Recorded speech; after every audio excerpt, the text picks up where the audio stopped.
This is a podcast from BFM 89.9, the business station. 8:49 a.m. You're listening to The Morning Run with Shazana Keith and Elaine. In the meantime, let's take a look at cybersecurity safeguards. Now, the Malaysian government is stepping up efforts to combat online fraud and protect users, particularly minors, by urging social media platforms to implement electronic Know Your Customer certification. So this is usually done using official documents like the MyCard, passports, or My Digital ID. According to Communications Minister Datuk Fahmi Fadzil, once the Online Safety Act comes into force later this year or early 2026, such verification will become mandatory. Authorities believe this will reduce scams, illegal sales and underage account creation.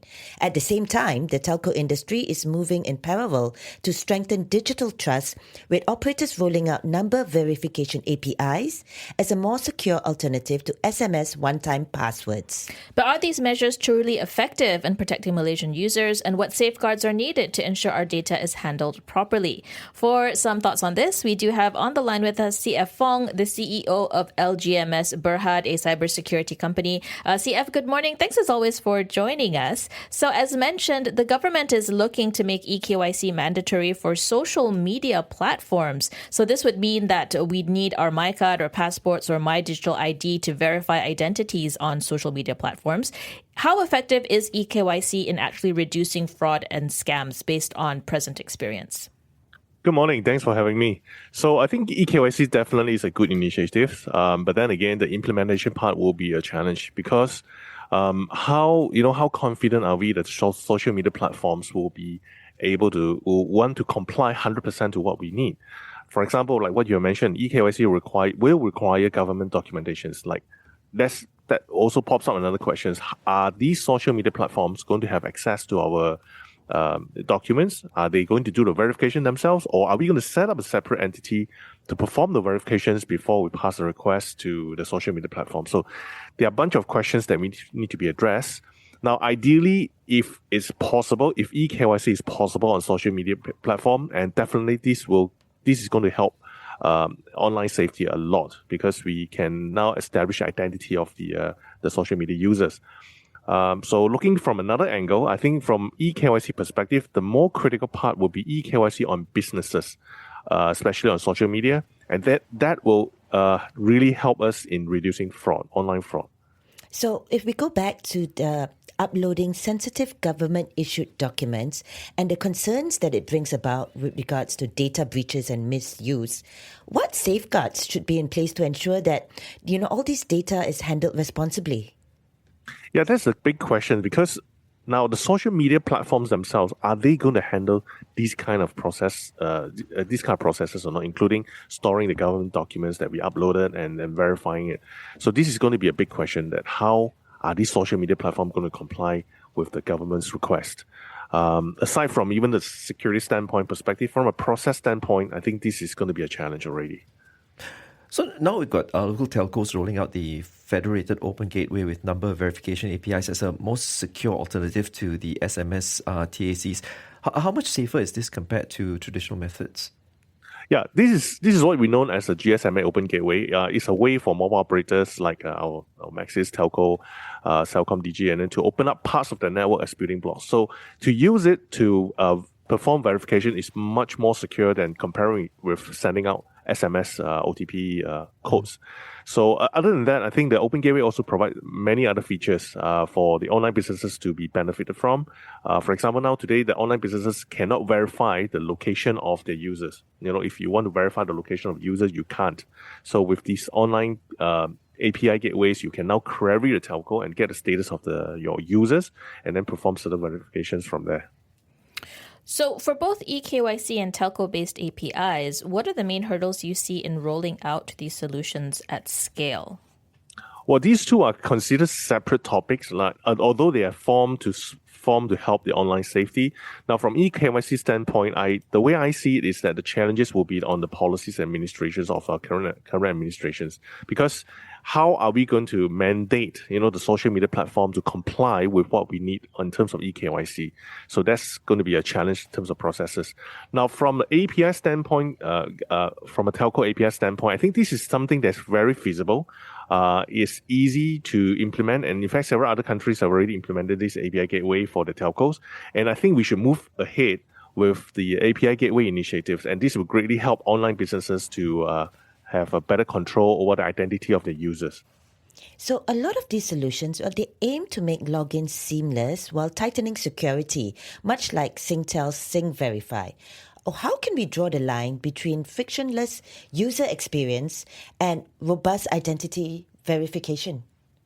Now, this is regarding to the API gateway, right? So with the API gateway, the app developers, our online businesses have much better control, a granular information about their users. So with these controls, then we do not really need have to have a password. But for example, when I need to log into through my app to an online banking apps, right? So the app developers can use my location, my phone number, my SIM card details to allow me to log in without even challenging me with a password. So this greatly helps to reduce the hurdles of remembering different passwords for different apps. But again, this is just one of the features that Open Gateways can provide. There are many other things that we can do with the Open Gateway APIs. Are there concerns with VPNs in this case? VPN is a totally separate topic. VPN is used to establish a secure connection, point-to-point secure connection from your endpoint, like for example from the phone to a Wi-Fi to your e-banking facility. So VPN serves as a different function. So if we look at how other countries in the region are using telco-based verification services for banks, what can we learn from all these best practices? Who does it best? Well, definitely, I think not just in any particular countries, as long as, the telco opens up the gateways for app developers, for businesses to tap on, app developer now will have a much better granular details about the users. For example, today, if I'm a bank and I'm allowing my users to log on through their phones, I have no way to tell that whether the phone has a SIM card change or not. I have no way to tell that this user is logging in from what location. To be exact, and there's some information I couldn't tell about my users. I couldn't verify about my users without the details coming from a telco. So with this API gateway, now I can, as a bank or as a business entity, I can know more about my users. I think looking broadly at what we're seeing about scam trends and the scam industry, CF, what are some of the areas that you think governments need to pay more attention to, if there are any? I think we need to enforce more stricter enforcement when it comes to dealing with fraud scammers. Let's go back to eKYC. If you're talking about eKYC, right, I think the most imminent things that the government need to press on is to have eKYC on businesses, especially businesses that advertise on social media platforms, right? All these businesses need to go through a formal eKYC process. And also this one has to get the collaborations from cooperation from the social media platforms. Because today, the many scam advertisements are, advertised on social media platforms without any consequences. People are just new businesses, new accounts is being created and continue to spam with a lot of fraudulent advertisements. So I think what government should do is to stress on the fact that businesses need to go through eKYC on social media platforms. CF, thank you so much for speaking with us. That was CF Fong, CEO of LGMS Berhad, walking us through some of the new initiatives being rolled out to, I think, tighten identity fraud in order to enable identity recognition to prevent fraud and scams from happening. But whether this will actually be effective or not really depends on the implementation, right? And I do like what CF said about having eKYC geared for businesses, making sure that businesses who use your social media platforms or whatever platforms are actually legit. That would be actually a really good start for this. But at the same time, a lot of scammers they always seem to be one step ahead of whatever security safeguards that we put in place. So it's a challenge here. Yeah. And I think Fong brought up the challenge is who is going to do this eKYC process? Who is going to do the verification? Is it the social media? Is it another body? Is it the government? So this needs to be planned for implementation to go smoothly. Stay tuned to BFM 89.9. You have been listening to a podcast from BFM 89.9, the business station. For more stories of the same kind, download the BFM app.